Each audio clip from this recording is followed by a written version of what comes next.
guys, so I'm here at EBexpo and I have Shortt with me, the lead story developer of Watch Dogs, so I'm just going to ask a few questions. Just that name again. That's Chris What's the inspiration behind the story? For the story of the game, what we really wanted to do is we wanted to come up with a guy who is, we wanted a complicated guy, right? We didn't want he's a modern day vigilante, you know, his most powerful weapon is the smartphone. But we didn't want a vigilante who was either a good vigilante or a bad vigilante.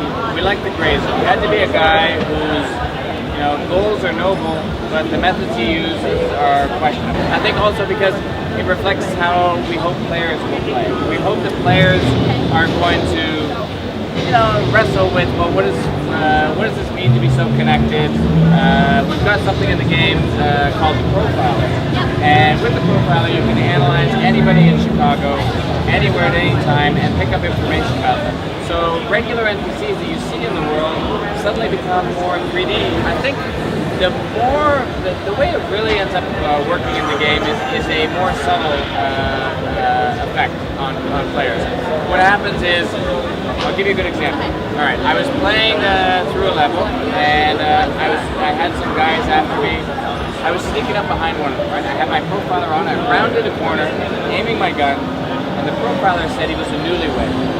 And I was like, oh. Okay. And I kind of paused for a second, and I was like, do I want to kill him or not? It affects you very quickly, and it makes you think about what you want to do or not. What happens is, you have what we call a reputation system. And the reputation system is how people react to you. So if civilians see me carelessly, recklessly killing people, I'm going to get a bad reputation. The media's going to start reporting on me. There'll be more broadcasts around me, and every time they see me, they're going to call the cops on me. And so it's going to get harder to play through. Obviously, there's a few other games coming out that's very open world as well. So everyone's kind of beginning to think with the whole mobile device as well. So what makes, I guess, Watch Dogs, what would you see having that being different to the other open world games that are coming out now? I would say the big thing that we offer that I think is unique, that no other game offers, is we've given you an entire city that you can control at will, anytime you want. You can use anything that's connected to the network. You can use it as a weapon against somebody. You can use it as a tool to help people. That's something that I've never seen in a game before, and that's something that I think players are going to get very excited about, to be able to, experiment with, see what they can do. So it's one of those games. Is it one of those games where you can have either missions, or you can have just doing your own free play as well? So it's not just mission based. No. We're open world. We want to make sure that exploring the open world is a big part of it. So yes, it's mission based. We have a very clear storyline that we're telling, and we encourage players, follow the missions. You're going to enjoy it. It's a great story that you're going to get excited by. At the same time, we want you to explore the world. We want you to discover the opportunities, and there's a lot to do in this world. What were some of the challenges that you were able to overcome? Like maybe just one of the Well, for sure, I would tell you, I think the programmers would tell you the biggest challenge was new console. They're looking at new consoles, it's next gen, and that's always a big challenge for them. It's exciting for us from a writing perspective, from the game design. We're all excited. It means more of everything, more. Programmers is more. Do the choices in the game affect the ending?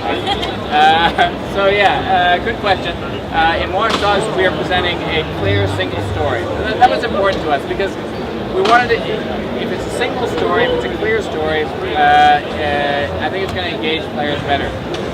Personally, I always find that if you branch off to the end of a game, all I ever do is I'll choose one ending, and then I just go online to see what the other endings are. Yeah, okay. And for us, what we wanted was, here's the one ending that we've got, and we want to create debate around that. What do you think about that ending? We finished the game, and you and I started talking about what we thought about that ending. We both shared the same ending, so we can talk strongly about it. We have strong opinions about it. So I guess my last question is what everyone would kind of ask is multiplayer. So there was a talk about this. So how does that actually work? Obviously, because it's a single type game. So how does multiplayer work? Yeah, we have what we call seamless multiplayer. So the idea is you're in your Chicago, right? You're playing your Chicago, and suddenly, without you even realizing it, another player can enter your game. So You're wandering the streets of Chicago and suddenly you realize you're being hacked. Somebody's trying to drop a virus into your phone.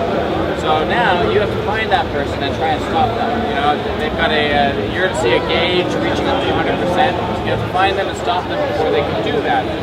If you stop them, then you can try and take them out. You can get a little gun battle or a hacking battle, whatever you want with this guy, and try to take them out. Then, let's say they get away. Well, now you know they're on your radar, so you're going to open up your map, you're going to open up the grid. The way we scan the network is called the grid. So you look for them on the grid, and now you can enter their games. And the cool thing is, when you enter their game, to you look like Agent Pierce. Yeah. To them, you look like any other civilian. That's so awesome. they can't pick you out. If you move carefully, they can't tell you apart from any other civilians. So what's cool about it is it's kind of bragging rights, right? If I drop a virus onto your phone, then I've successfully hacked you. You don't lose anything.